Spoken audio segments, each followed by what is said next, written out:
Close your eyes for a moment and think about yesterday. How many hours did you spend doing something that truly mattered to you? How many moments were stolen by notifications, endless scrolling, or jumping from one distraction to another? Now, imagine a different version of yourself. Someone who wakes up with crystal clear focus. Someone who finishes important projects while others are still checking their phones. Someone who actually remembers their day because they were fully present for it. That person isn't fictional. That person is you, waiting on the other side of one critical skill. In a world designed to fracture your attention into a million pieces, the ability to focus has become the ultimate superpower. The question is, are you ready to claim it? Chapter 1. Reclaim your attention, the ultimate modern superpower. Your attention is being stolen.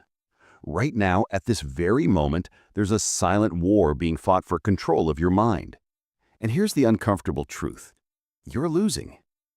Think about the last time you sat down to do something important. Maybe it was studying for an exam, working on a project, or even just having a meaningful conversation. How long did it take before your phone buzzed, before a notification appeared, before your mind wandered to check social media just for a second? That second turned into 5 minutes. Those 5 minutes became an hour. And suddenly, the day was gone. This isn't your fault. You're not weak or undisciplined. You're fighting against billion-dollar companies that employ thousands of engineers and psychologists whose only job is to capture your attention and never let it go. Your phone, your apps, your entire digital world has been weaponized against your ability to focus. But here's where the story gets interesting. Because in this battle for your attention, there's a plot twist. The very thing that makes you vulnerable is also what makes you powerful. Attention is the currency of achievement. Everything you've ever wanted to learn, create, or become requires one thing above all else: the ability to direct your mental energy toward what matters and keep it there. Focus is how ordinary people produce extraordinary results. It's how students become scholars. It's how dreamers become creators. And right now, while everyone around you is drowning in distraction, your ability to focus makes you rare, valuable, unstoppable. Consider this. In 1971, the average person was exposed to about 500 advertisements per day. Today, that number has exploded to over 5,000. Your brain is processing 10 times more information than your grandparents' generation, yet you have the same 24 hours they did. The math doesn't work unless something changes. That something is you taking back control. When you master your attention, everything shifts. Your productivity doesn't just improve, it multiplies. Your learning accelerates. Your relationships deepen because you're actually present. Your stress decreases because you're no longer constantly context switching between a dozen half-finished tasks. You stop feeling like life is happening to you and start feeling like you're creating it.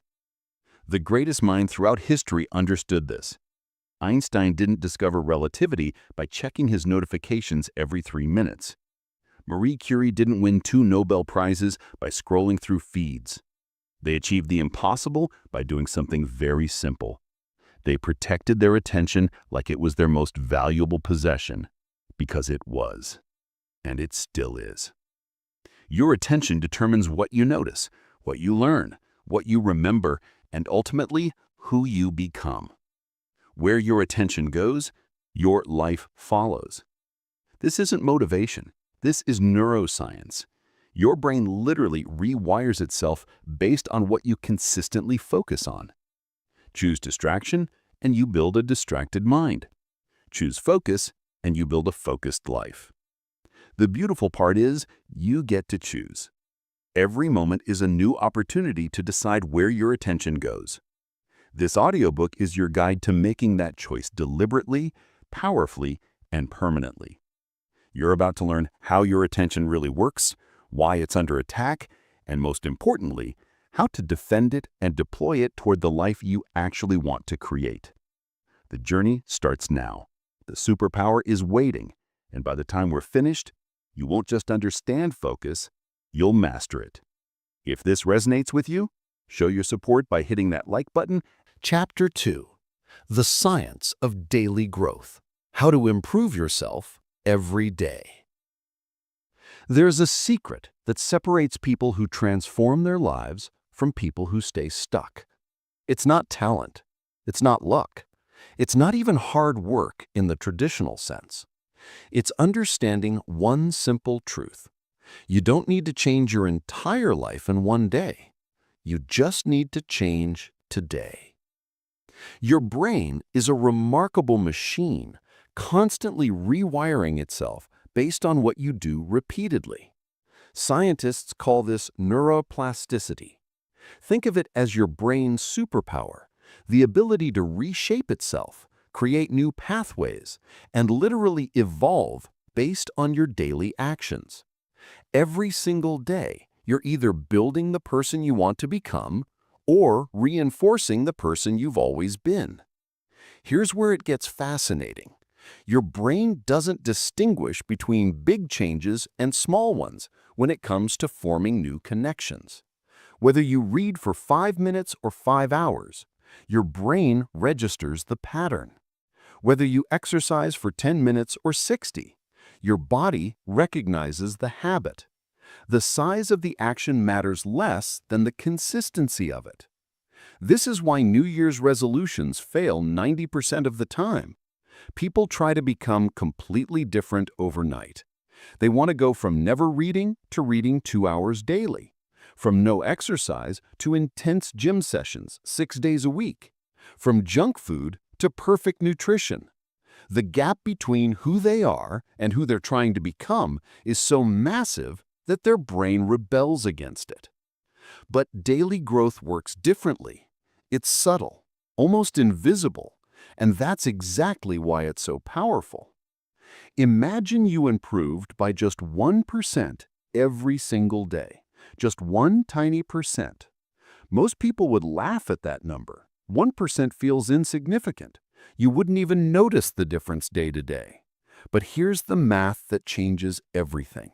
If you improve by 1% daily for a year, you don't end up 1% better.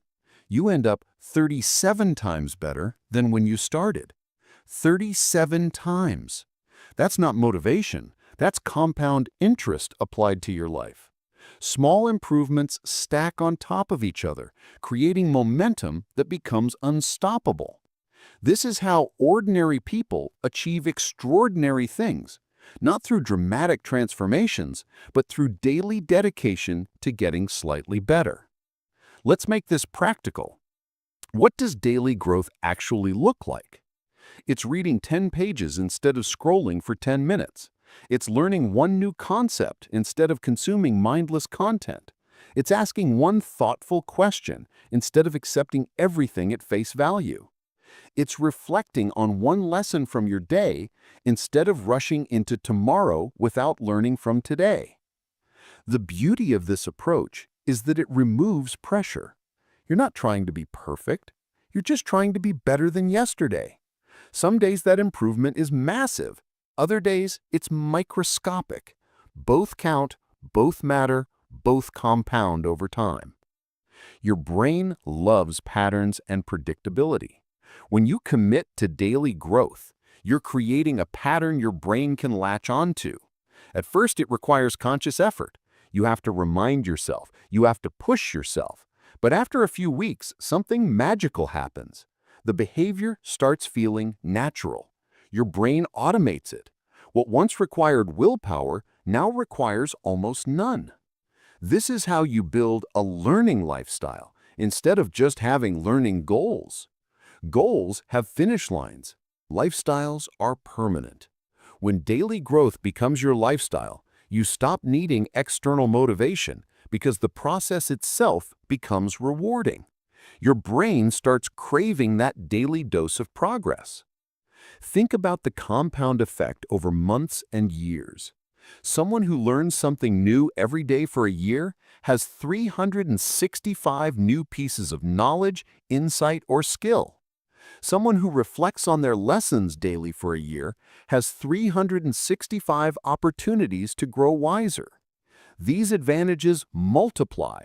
They don't just add up, they stack and amplify each other. The people you admire, the ones who seem naturally talented or extraordinarily successful, they're not superhuman. They simply understood this principle earlier than most. They made daily growth non-negotiable. They protected their progress like it was sacred.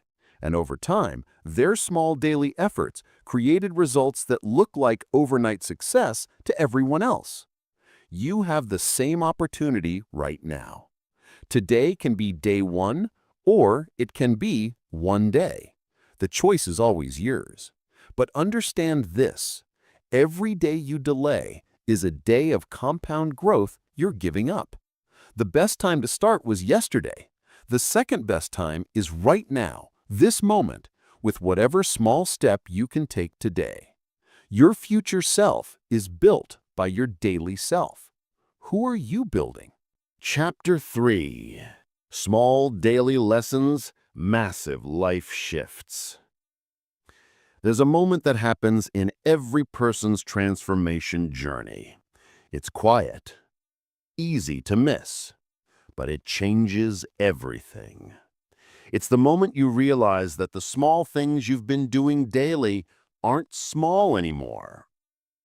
Most people chase big breakthroughs. They want the dramatic moment, the lightning strike of change, the overnight success story.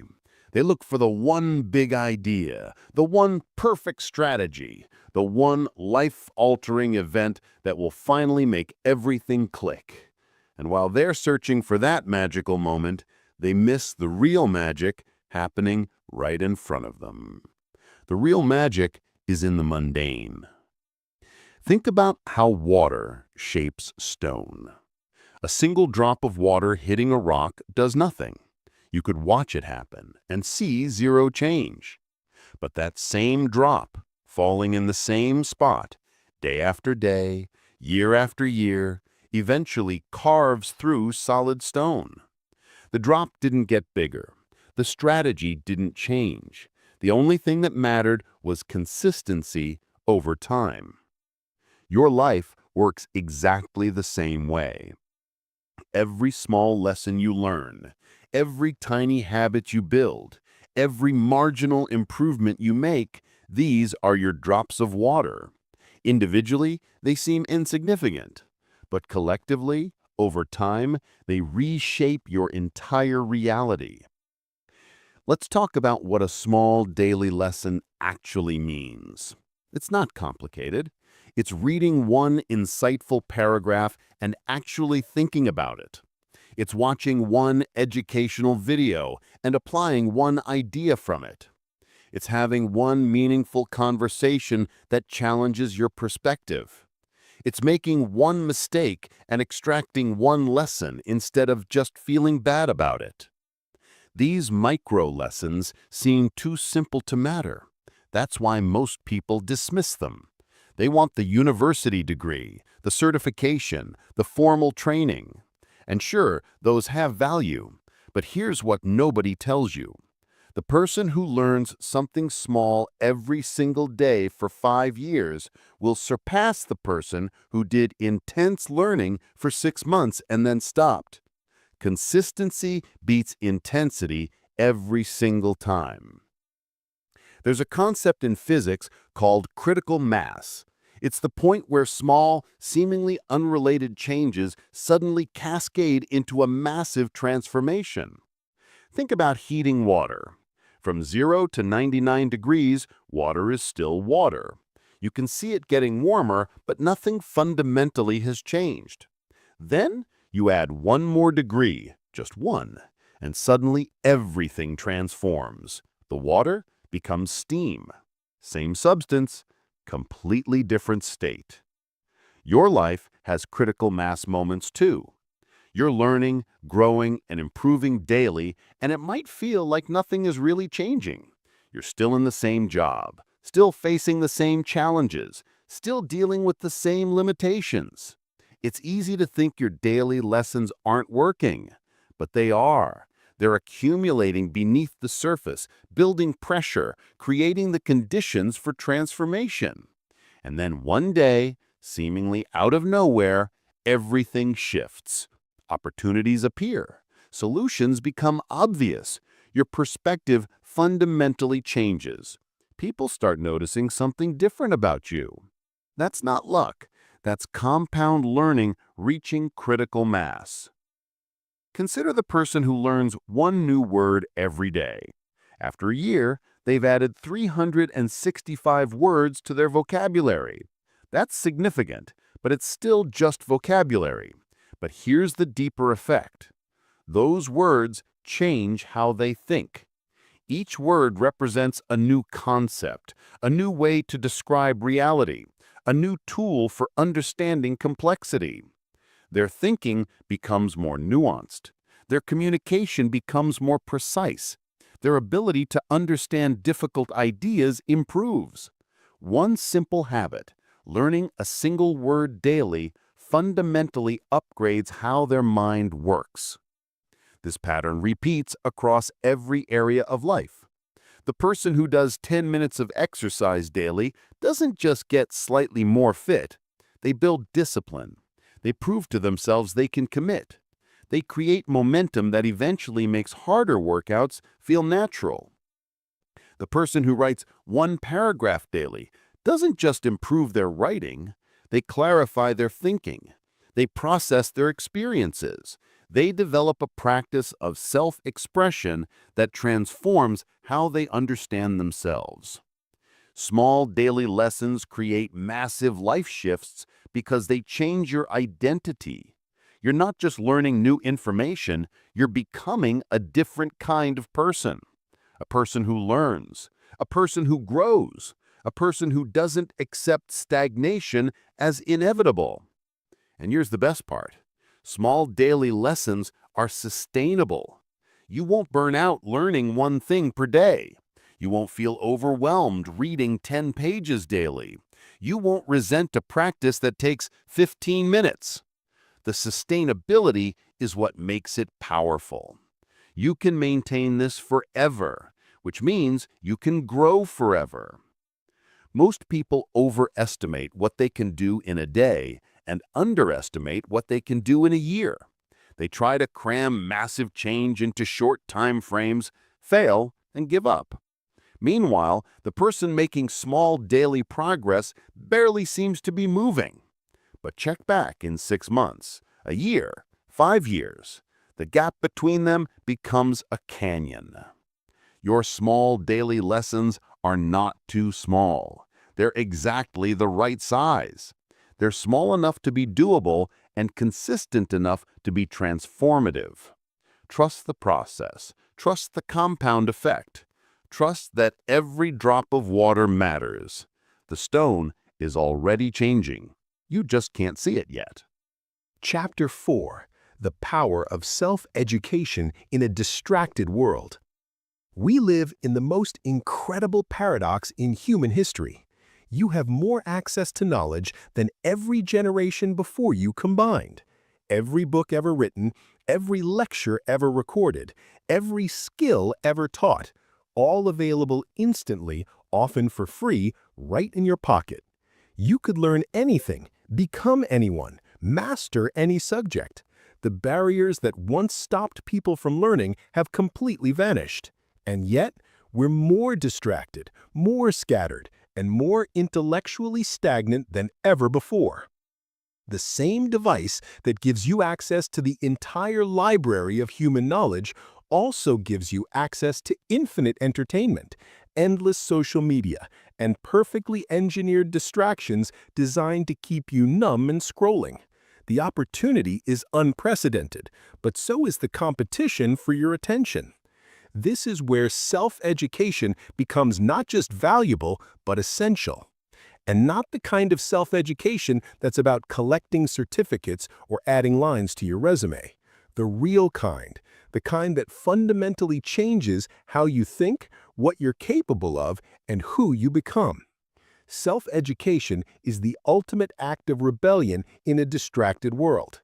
While everyone around you is being programmed by algorithms, you're programming yourself. While others are consuming whatever content gets pushed to them, you're choosing what enters your mind. While the crowd is getting dumber by distraction, you're getting sharper by design. But here's the truth nobody wants to hear. Having access to information means nothing if you don't use it. You're not educated by osmosis. You don't get smarter just because knowledge exists somewhere on the internet. You get smarter by deliberately, consistently, and strategically choosing to learn. Think about the average person's relationship with their phone. Hours per day on social media, binge-watching shows they'll forget next week, scrolling through news that makes them angry but doesn't make them wise. Now imagine if just 10% of that time, not even half, not even a quarter, just 10% was redirected towards intentional learning. 10% of 4 hours is 24 minutes. That's enough time to read 15 pages of a meaningful book, watch an educational documentary, learn the basics of a new skill, have a deep conversation with someone wiser than you. 24 minutes a day becomes 3 hours per week, 12 hours per month, 144 hours per year. That's the equivalent of nearly 4 full work weeks dedicated to learning, all from redirecting 10% of your phone time. But most people won't do it. They'll keep choosing distraction over development. And that's actually great news for you, because it means your competition is eliminating itself. Self-education gives you asymmetric advantages. While formal education teaches everyone the same things at the same pace, self-education lets you specialize, go deep, learn exactly what you need when you need it. You're not waiting for permission or following someone else's curriculum. You're building knowledge customized to your goals, your interests, your timeline. Let's be honest about formal education for a moment. It has value, but it's also deeply flawed. The traditional system was designed for the industrial age to create obedient workers who could follow instructions and perform repetitive tasks. It rewards memorization over understanding, compliance over creativity, and fitting in over standing out.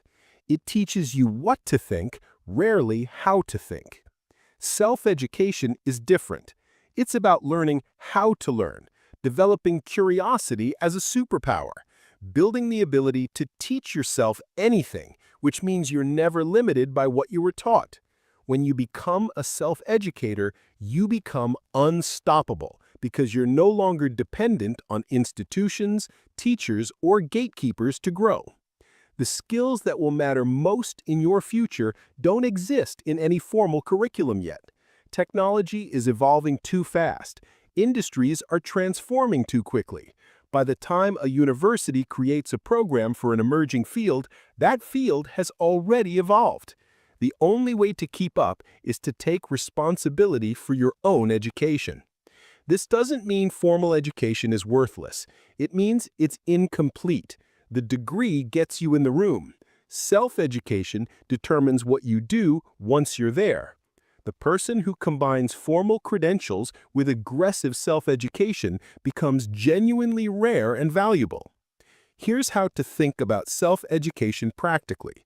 First, clarity. What do you actually want to learn and why? Not what sounds impressive or what others expect, what genuinely matters to you and your goals. Second, curation. With infinite information available, you need filters. Find the best books, the best teachers, the best sources. Quality over quantity always. And third, application. Learning without doing is just entertainment. The real education happens when you use what you learn, test it, fail at it, and refine it. And finally, consistency. This is where most people fail. They get excited, consume a ton of content for a few days, and then disappear back into distraction. Real self-education is a daily practice. It's treating your mind like you'd treat your body if you were training for an athletic competition. You wouldn't work out intensely for 1 week and expect to be fit. You show up consistently, improve gradually, and trust the process. In a distracted world, your willingness to educate yourself deliberately is your greatest competitive advantage.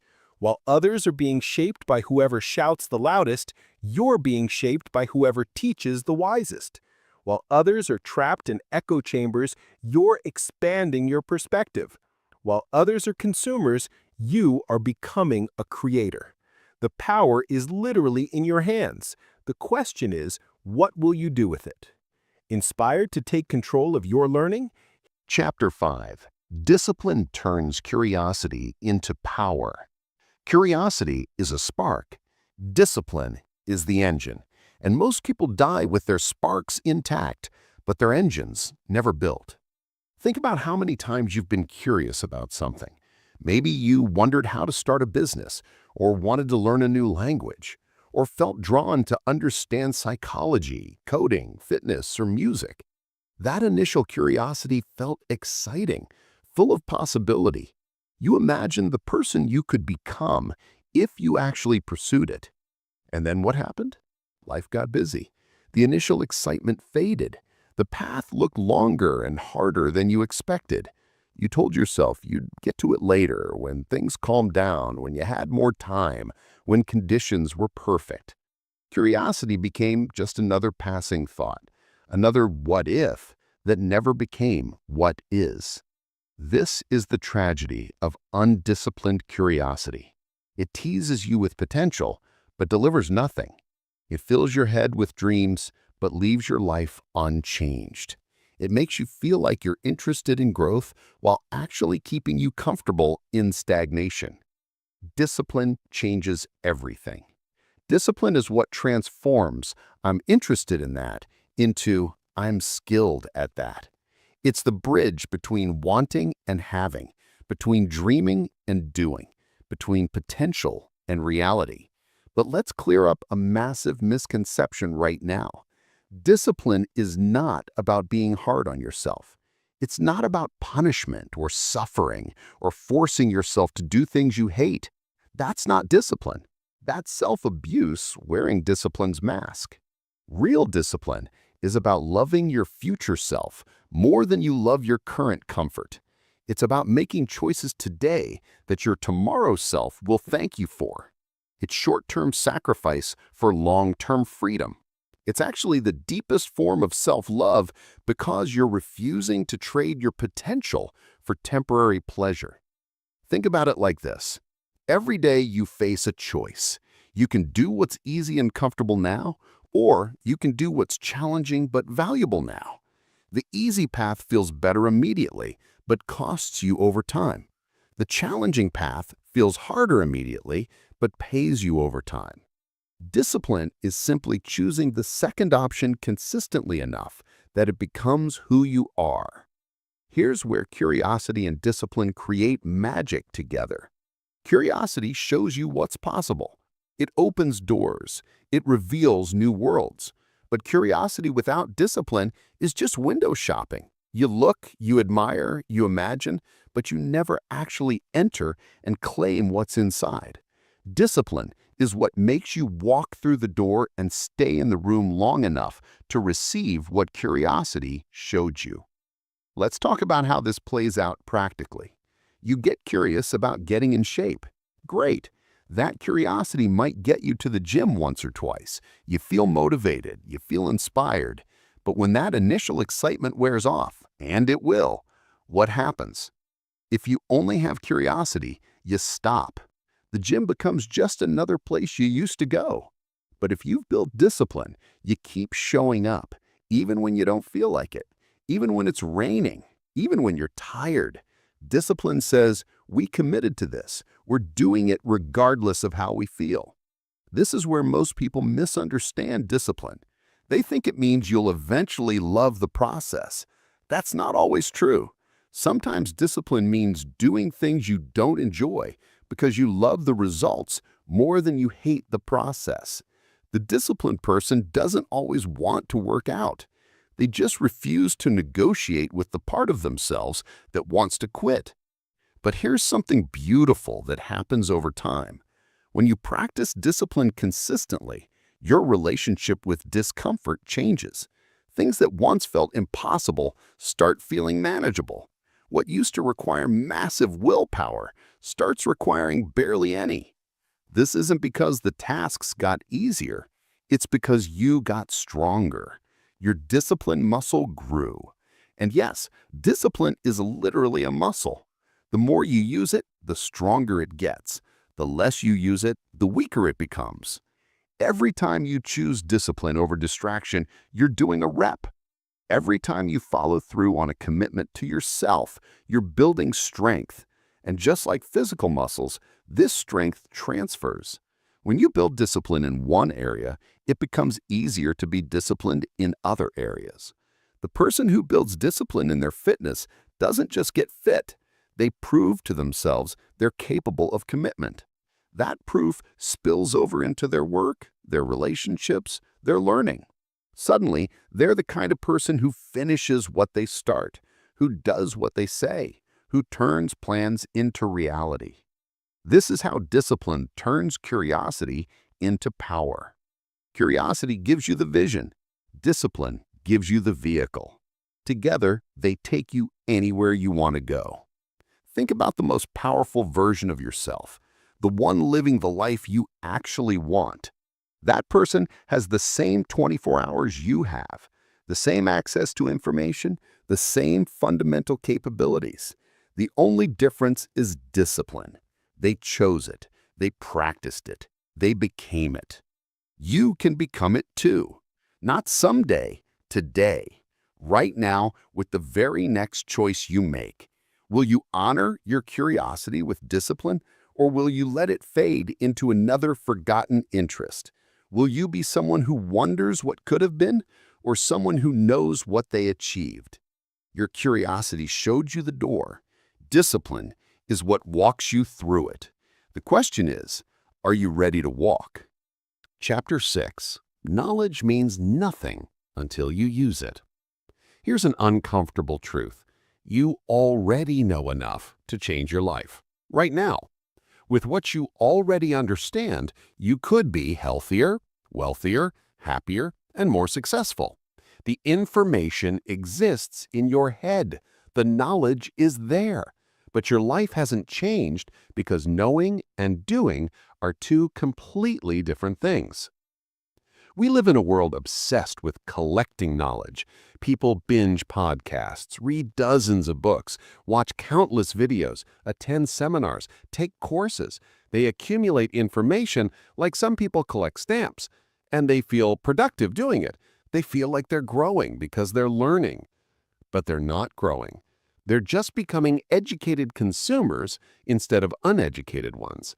They know more, but they are not more. And there's a massive, life-altering difference between those two states. Knowledge that sits unused is like money that stays in your pocket forever.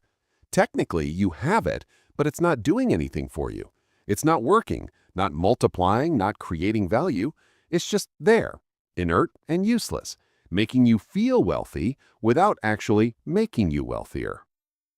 Think about what you know about health. You probably know that vegetables are good for you, that exercise matters, that sleep is crucial, that stress is harmful, that water is better than soda. You don't need another book or podcast to tell you this. You know it. But is your life reflecting that knowledge? If not, the knowledge is worthless. It's decoration in your mind, not transformation in your reality. This pattern repeats everywhere. You know you should start that project, but you haven't. You know you should have that difficult conversation, but you don't. You know you should invest in yourself, but you won't. The gap between what you know and what you do is the gap between who you are and who you could be. And that gap is where most people live their entire lives. So why does this happen? Why do smart people who know better not do better? Because knowing feels like doing. When you learn something new, your brain rewards you with a little hit of dopamine. You feel accomplished, enlightened, like you've made progress. But you haven't. You've just consumed information. Real progress only happens when that information leaves your head and enters your actions. There's also safety in just knowing. Actually, applying knowledge is risky. You might fail. You might look foolish. You might discover that what you learned doesn't work exactly as promised, which would mean you'd have to think critically and adapt. Staying in the learning phase forever lets you avoid all that discomfort while still feeling like you're moving forward. But here's the brutal reality. At the end of your life, nobody cares what you knew. They care what you did. They care about what you created, who you helped, what you built, how you lived. Your knowledge dies with you unless you transform it into action. Applied knowledge is power. Unapplied knowledge is just trivia. Let's talk about how to actually bridge this gap. First, you need to get ruthlessly honest with yourself. Stop pretending that consuming more content is the same as taking action. Stop using learning as a procrastination tool. If you spent more time reading about productivity than actually being productive, you have a problem. If you know more about success than you have success to show for it, you're stuck in the knowledge trap. Second, adopt the implementation mindset. Everything you learn should be followed by one immediate question. How will I use this? Not, could I use this or might I use this someday? How will you use it? When? Where? What specific action will you take because you learned this? If you can't answer clearly, you shouldn't have spent time learning it in the first place.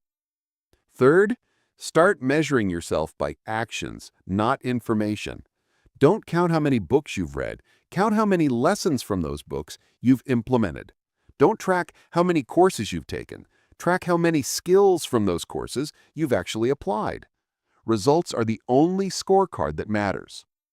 Here's a powerful framework. For everything you learn, commit to taking one small action within 24 hours. Just one. If you learn about the importance of networking, send one message to someone you admire. If you learn about financial planning, transfer money to savings today. If you learn about effective communication, have one intentional conversation where you practice that skill. These small, immediate actions create momentum and prove to yourself that you're the kind of person who implements, not just consumes. The truth is, you don't need more knowledge. You need more action. You don't need another book. You need to apply what the last 3 books taught you. You don't need another strategy. You need to execute the strategies you've already been shown. Think about the people you admire most. The successful ones, the impactful ones, the ones who've actually accomplished things. They're not necessarily the most educated or the most knowledgeable. They're the most willing to take what they know and do something with it. They're implementers, executors, people who bias towards action. You can become one of them, but it requires a fundamental shift. You have to stop valuing learning for learning's sake and start valuing learning as preparation for action. You have to stop collecting knowledge and start deploying it. You have to stop being a student of life and start being a creator of life. The information age has made knowledge abundant and cheap. What's rare and valuable now is the person who actually uses what they know. Be that person. Be the one who takes the knowledge everyone has access to and turns it into results that most people only dream about. You already know what to do. The only question left is, will you finally do it? Ready to stop learning and start doing? Hit like, subscribe, and drop a comment with one piece of knowledge you're committing to act on today. Not tomorrow, today. Chapter 7. Learn from failure and rise with wisdom. Failure is going to happen.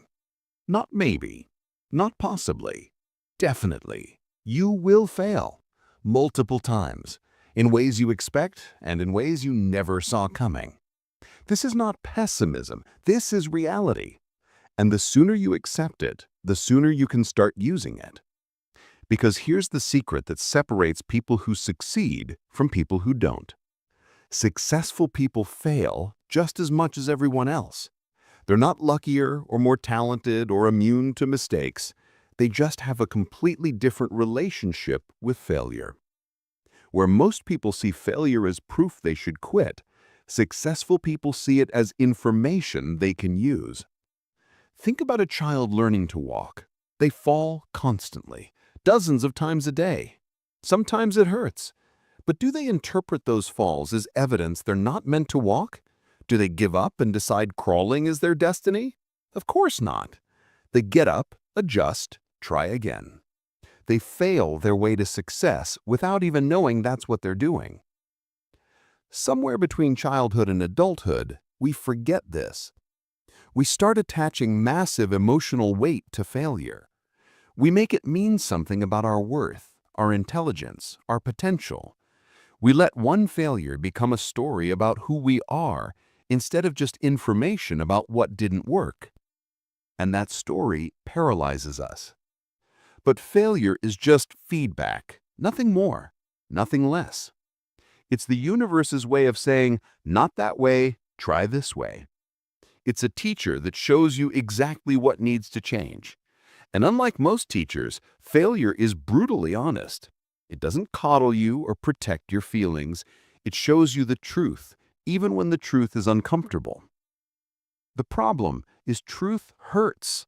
Failure forces you to confront reality. It exposes your weaknesses. It reveals your blind spots. It shows you where your preparation fell short, where your assumptions were wrong, where your execution was lacking. That's painful. It's easier to avoid failure altogether by never really trying. It's safer to stay small, stay comfortable, stay where failure can't find you. But that's not safety. That's imprisonment. You're not protecting yourself from failure.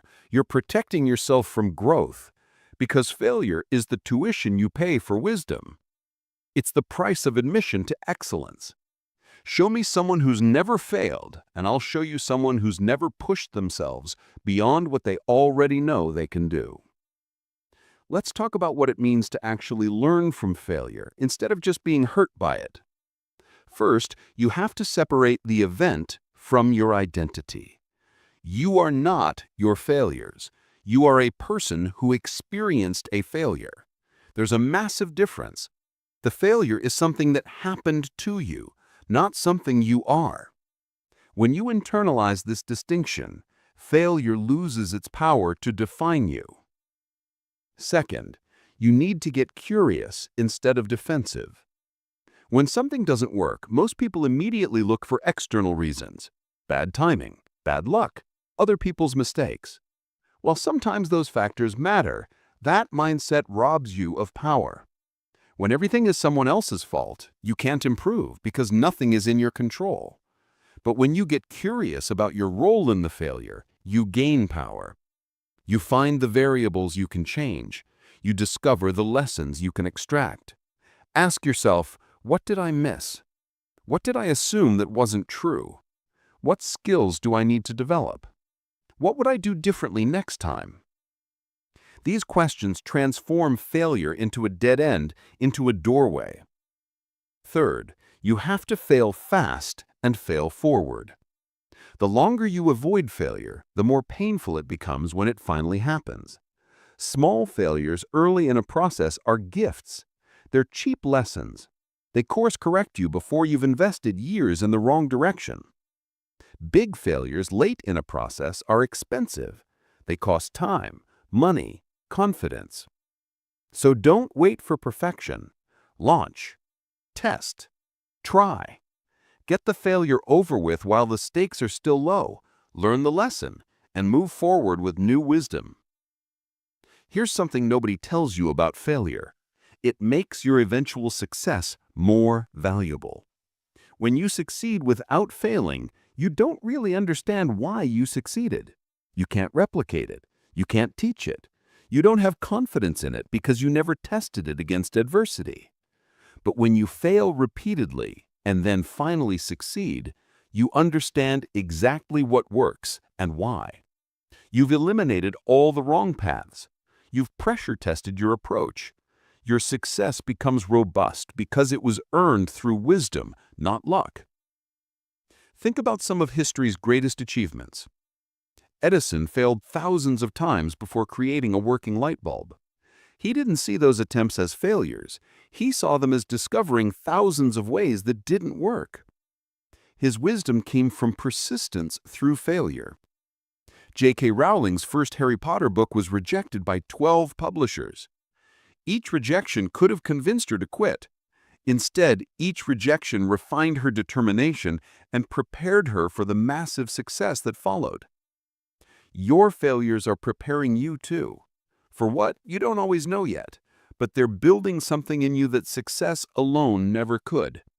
Resilience, humility, creativity, grit.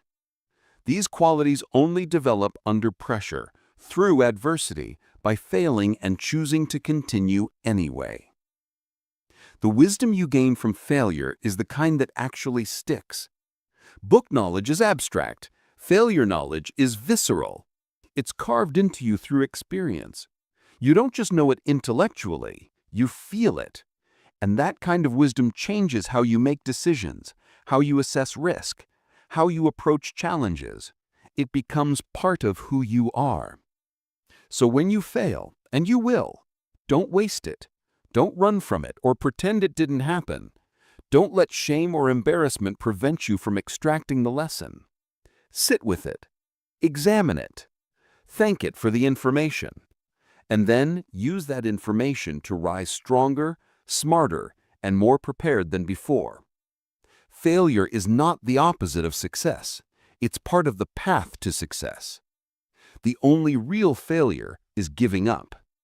Everything else is just learning.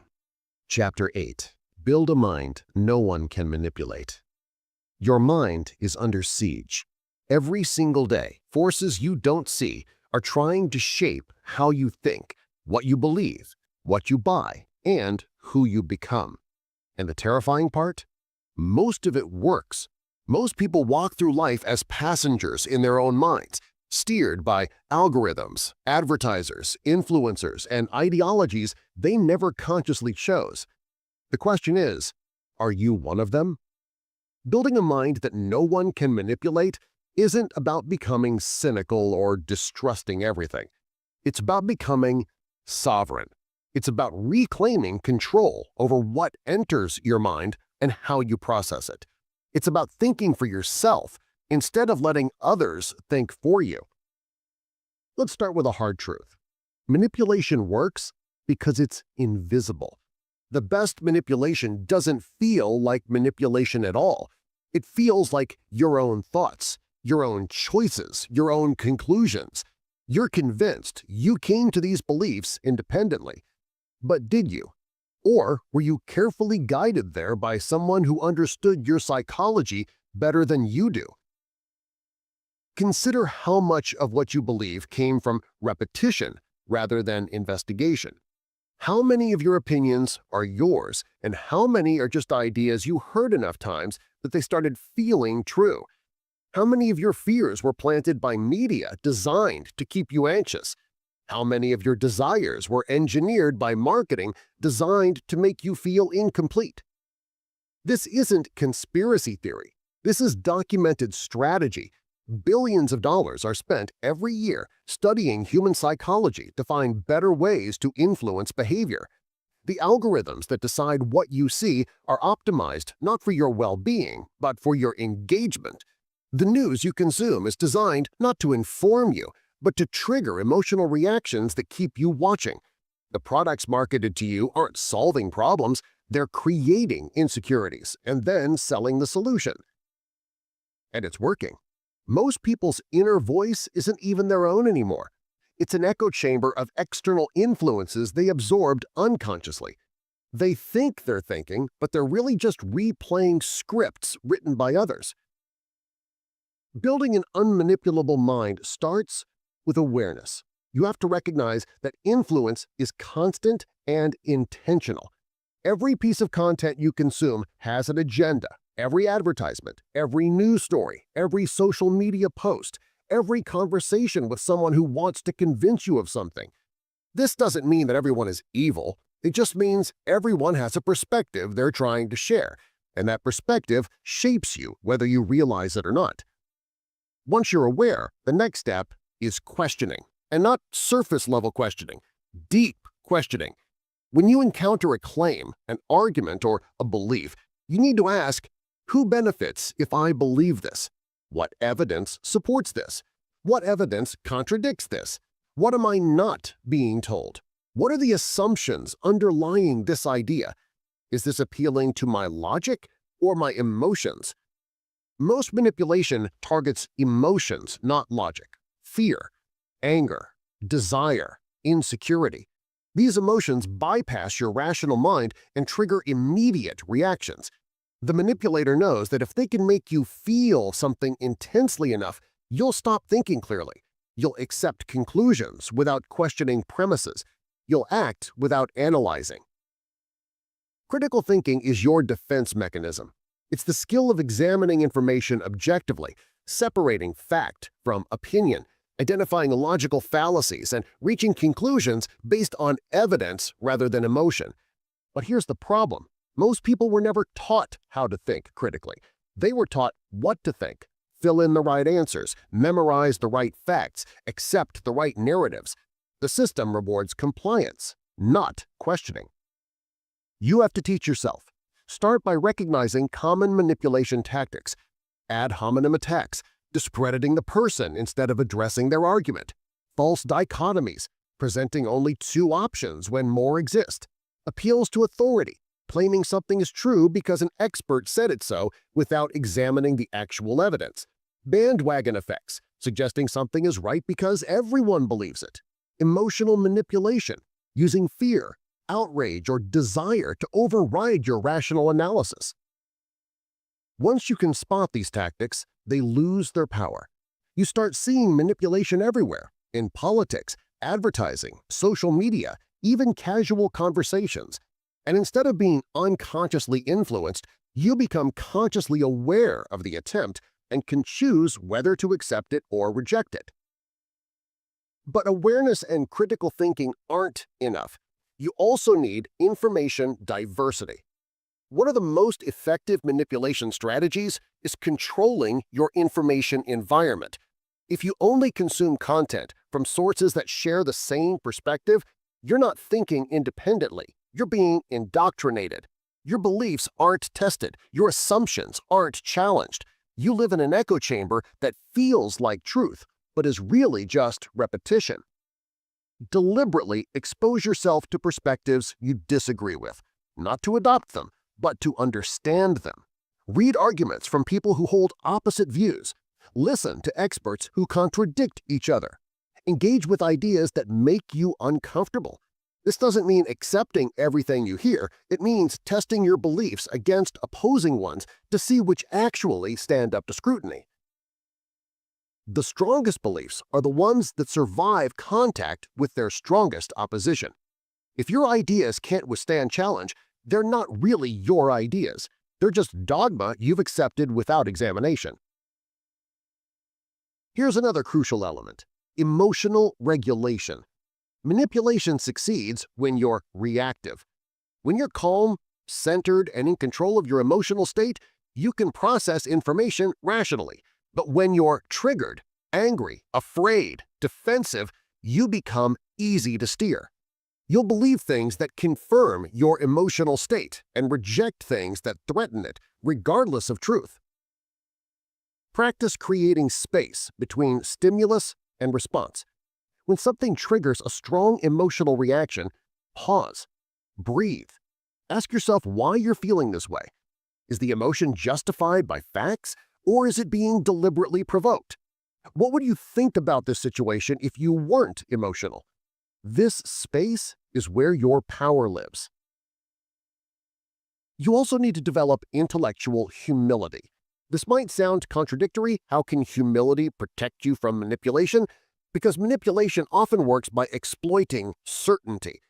When you're absolutely certain you're right, you stop questioning, you stop learning, you become rigid, and rigid things are easy to control. Just find their trigger points and push. But when you hold your beliefs with humility, acknowledging you might be wrong, that you don't have all the information, that truth is complex, you stay flexible and curious. You're open to new evidence without being gullible. You can change your mind without feeling like you're betraying yourself. This flexibility makes you much harder to manipulate because you're not locked into positions that others can exploit. Building an unmanipulable mind also means curating your influences carefully. You become the average of what you consume. If you're constantly consuming content designed to make you anxious, angry, or insecure, that's what you'll become. If you are surrounding yourself with shallow thinking, that's how you'll think. But if you deliberately choose high-quality, challenging, diverse sources of information, your mind becomes sharper and more resilient. Be ruthless about protecting your attention and your mental mentalment. Unfollow accounts that make you feel worse. Stop watching news that profits from your anxiety. Avoid people who manipulate through guilt or fear. Seek out thinkers that challenge you respectfully, sources that present evidence honestly, and communities that value truth over tribal loyalty. Finally, understand that an unmanipulable mind isn't a closed mind. It's not about refusing all influence or rejecting everything external. It's about being selective and conscious. Some influence is valuable. Good teachers influence you toward wisdom. Great books influence you toward growth. Loving relationships influence you toward becoming better. The goal isn't to reject all influence. It's to choose it deliberately rather than accepting it passively. You are the gatekeeper of your mind. Nothing enters without your permission. Nothing shapes your thinking without your awareness. Nothing controls your beliefs without your conscious choice. This is sovereignty. This is freedom. This is power. In a world designed to manipulate you, an independent mind is an act of rebellion. It's also your greatest protection, because when no one can manipulate your thinking, no one can control your life.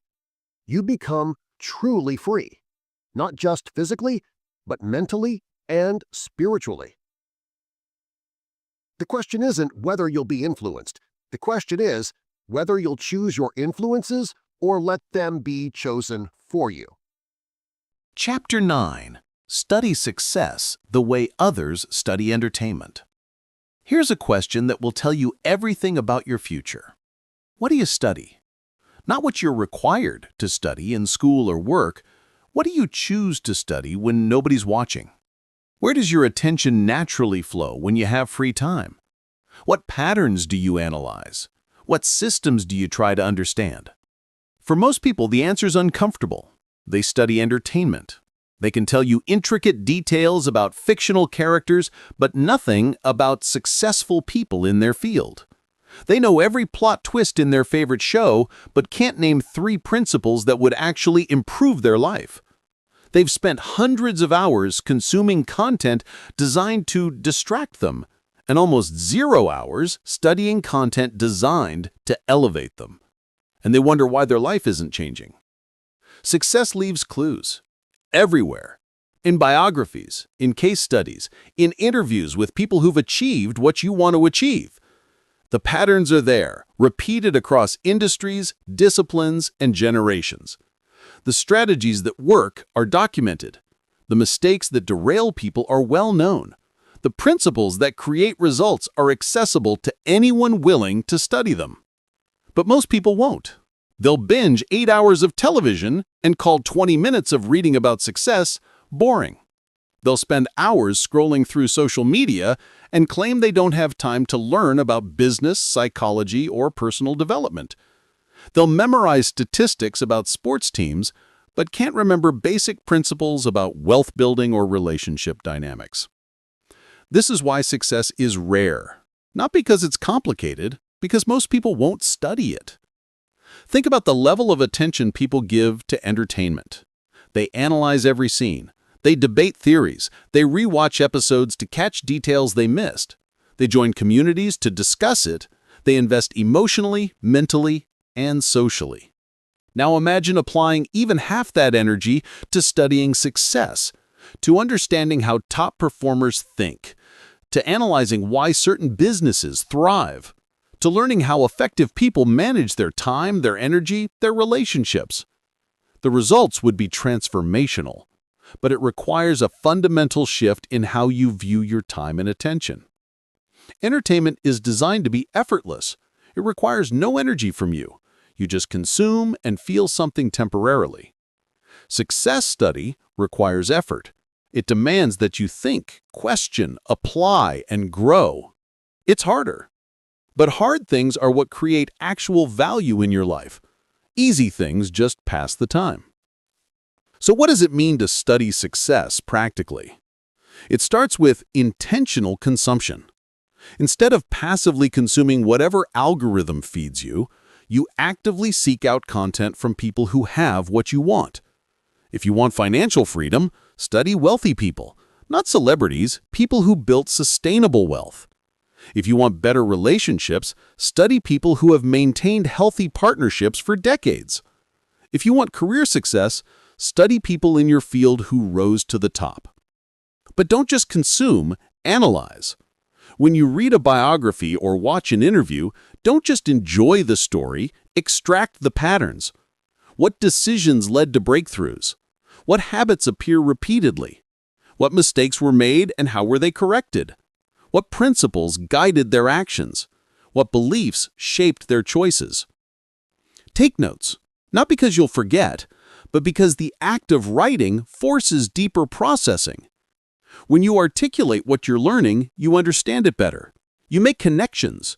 You start seeing how principles from one domain apply to another. Your notes become your personal success manual, customized to what resonates with you. Then apply. This is where most people fail even when they do study success. They collect information like trophies but never use it. Studying success without application is just sophisticated procrastination. Every principle you learn should be followed by a test. How can I apply this week? What experiment can I run based on this insight? What behavior will I change because of this understanding? Here's something powerful about studying success. You start noticing patterns that transcend fields. The discipline that builds athletic excellence is the same discipline that builds business excellence. The focus required to master music is the same focus required to master any craft. The resilience that helps someone overcome personal tragedy is the same resilience that helps someone overcome business failure. Success principles are universal. Once you learn them in one context, you can apply them everywhere. You also need to study failure with the same intensity. Success stories are inspiring, but failure stories are educational.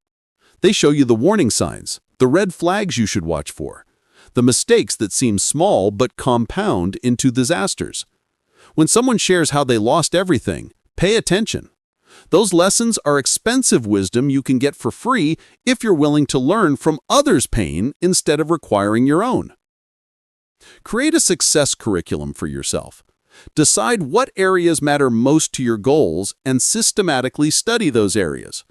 If communication is crucial to your success, dedicate time every week to studying great communicators. If leadership is important, study leaders across history and industries. If creativity is your edge, study how creative people think and work. Treat this like actual school because it is. It's the school of life and you're both teacher and student. Set learning goals. Track your progress. Test yourself on what you've learned. Most importantly, measure results. Is your life actually improving based on what you're studying? If not, either you're studying the wrong things or you're not applying what you're learning. Here's the beautiful part. Studying success is more engaging than entertainment once you realize what's possible. Entertainment shows you fictional lives. Success study shows you real transformations. Entertainment makes you feel something temporarily. Success study gives you tools permanently. Entertainment ends when the episode ends. Success study compounds forever. The people you admire, the ones living lives you'd love to live, they didn't get there by accident. They studied success. They learned principles. They applied strategies. They made intentional choices based on knowledge rather than impulse. And everything they did, you can study. Everything they learned, you can learn. Everything they achieved, you can achieve if you're willing to study it with the same intensity others study entertainment. You have the same hours in your day as the most successful people on the planet. The difference is what you do with those hours, and what you study during those hours shapes everything else. The question isn't whether success is possible for you. The question is, are you willing to study it like it matters? Because it does.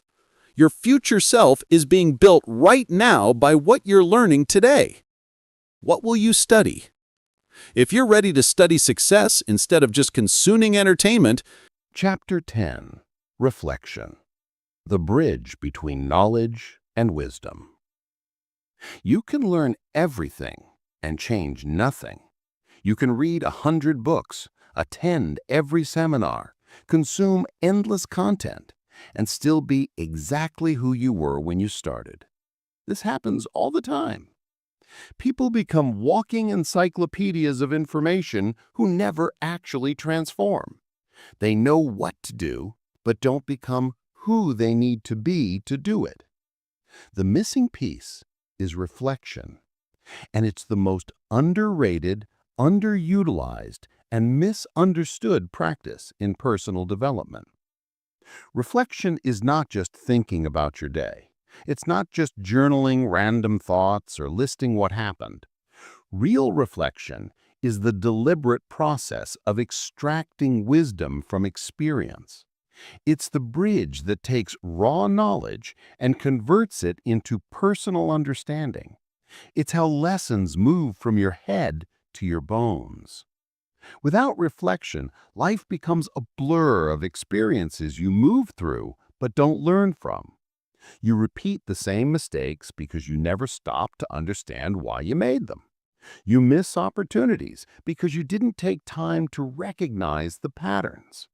You accumulate years without accumulating wisdom. Think about it. You can read about discipline, but until you reflect on the specific moments when you chose discipline over distraction and how that felt, discipline remains theoretical. You can learn about communication, but until you reflect on actual conversations you had, what worked, what didn't, what you could improve, communication remains abstract. Reflection turns theory into personal truth. It makes knowledge stick because you're not just passively receiving information, you're actively integrating it into your life story. Here's what reflection actually looks like. It's asking yourself questions that most people never ask. Not surface questions like, what did I do today? But deeper ones. What did I learn today that I didn't know yesterday? What assumption did I have that turned out to be wrong? What worked that I should do more of? What didn't work that I should change? What pattern am I noticing about myself? What choice am I proud of? What choice do I regret? And what would I do differently? These questions force you to process experience rather than just accumulate it. They make you an active participant in your own growth rather than a passive observer of your life. The most powerful people throughout history were reflectors. Marcus Aurelius, one of the most powerful emperors in human history, spent time every day reflecting in writing. Those reflections became one of the most influential philosophy books ever written. Benjamin Franklin conducted moral reflection daily, tracking virtues he wanted to develop and honestly assessing his progress. Ray Dalio, one of the most successful investors in the world, built his investment approach on principles extracted from reflecting on his experiences and mistakes. These weren't people with more time than you. They were people who understood that time spent in reflection multiplies the value of every other hour spent. An hour of action, followed by 15 minutes of reflection, is worth more than 2 hours of action without any reflection. The reflection converts experience into wisdom, which then improves every future action. But reflection requires something most people won't give: honesty. Brutal, uncomfortable honesty with yourself. You can't reflect effectively if you're protecting your ego, making excuses, or filtering reality through denial. You have to be willing to see yourself clearly: the good, the bad, the inconsistencies, the gaps between who you claim to be and who you actually are. This is why most people avoid reflection. It's confronting. It shows you truths you'd rather not see. It's easier to stay busy, stay distracted, keep moving so fast that you never have to sit with the reality of your choices and their consequences. Reflection demands you slow down and look honestly at your life. For many people, that's terrifying. But it's also liberating, because you can't change what you don't acknowledge. You can't improve what you don't measure. You can't grow beyond patterns you won't examine. Reflection gives you power because it gives you clarity, and clarity is the prerequisite for all meaningful change. Let's make this practical. How do you actually build a reflection practice? First, create space for it. This doesn't mean you need hours. Even 10 minutes of quality reflection daily is transformational. But it needs to be protected time. Not reflection while doing something else, not reflection while distracted. Dedicated, focused time where your only job is to think about your life intentionally. Second, have a structure. Unstructured reflection often becomes unproductive rambling. Use prompts. Ask specific questions. Review specific areas of your life. Some days you might reflect on your work. What made today productive or unproductive? What energized me? What drained me? Other days might focus on learning. What's the most important thing I learned this week? How am I applying it? What's one thing I want to understand better? And third, write it down. Reflection in your head is better than no reflection, but written reflection is exponentially more powerful. Writing forces clarity. You can't fake understanding when you have to articulate it in words. Writing also creates a record. You can look back weeks, months, or years later and see how you've grown, what patterns have persisted, what changes have actually taken root. This long-term perspective is incredibly valuable and impossible without documentation. And fourth, focus on extraction, not just description. Don't just write what happened, extract the lesson. Don't just note that you felt anxious, reflect on what triggered it and what that reveals about you. Don't just record a conflict, analyze what you could have done differently and what principle you can apply next time. The goal is always to move from experience to understanding to application. Here's something beautiful that happens with consistent reflection. You start living more intentionally in real time. When you know you're going to reflect on your day, you pay more attention during your day. You become more conscious of your choices because you know you'll be examining them later. This creates a feedback loop where reflection improves awareness, which improves behavior, which gives you better experiences to reflect on, which deepens your wisdom further. Reflection also builds self-trust. When you consistently reflect and apply what you learned, you prove to yourself that you're capable of growth. You're not stuck. You're not fixed. You're someone who learns, adapts, and evolves. That self-knowledge is confidence that can't be shaken because it's earned through honest self-examination. The gap between knowledge and wisdom is experience plus reflection.